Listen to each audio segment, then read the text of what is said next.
Everyone, welcome back my YouTube channel girls fashion review. आज हम आपके लिए गर्ल्स की काफ़ी ज़्यादा ब्यूटीफुल एंड कलरफुल सी डेनिम जैकेट पे वीडियो लेके आए हैं।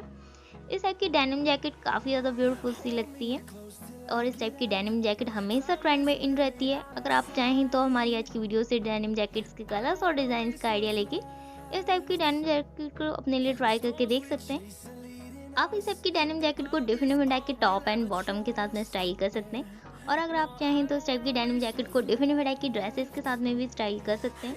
आप इस टाइप की डेनिम जैकेट को body con dress, mini dress और मैक्सी ड्रेसेस के साथ में भी स्टाइल कर सकते हैं। इस टाइप की डेनिम जैकेट का लुक इस टाइप की ड्रेसेस पे काफ़ी ज़्यादा ब्यूटीफुल आता है।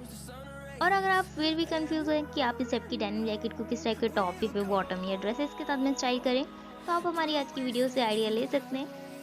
आज की वीडियो में हमने काफ़ी ज़्यादा ब्यूटीफुल से कलर्स की डेनिम जैकेट ली हुई है जो लुक वाइज काफ़ी ज़्यादा ब्यूटीफुल सी लग रही है। आपको हमारी आज की वीडियो में दी हुई डेनिम जैकेट कैसी लगी हमें कमेंट करके ज़रूर से बताएं। अगर आप अपने लिए इस टाइप की डेनिम जैकेट को बाय करना चाहते हैं तो आप इस टाइप की डेनिम जैकेट को ऑनलाइन शॉपिंग साइट से बाय कर सकते हैं। और अगर आप चाहें तो इस टाइप की डेनिम जैकेट को ऑफलाइन मार्केट से भी अपने लिए बाय कर सकते हैं। इस टाइप की फैशन से रिलेटेड और वीडियो देखने के लिए चैनल को सब्सक्राइब कर लीजिए। Thanks for watching my videos.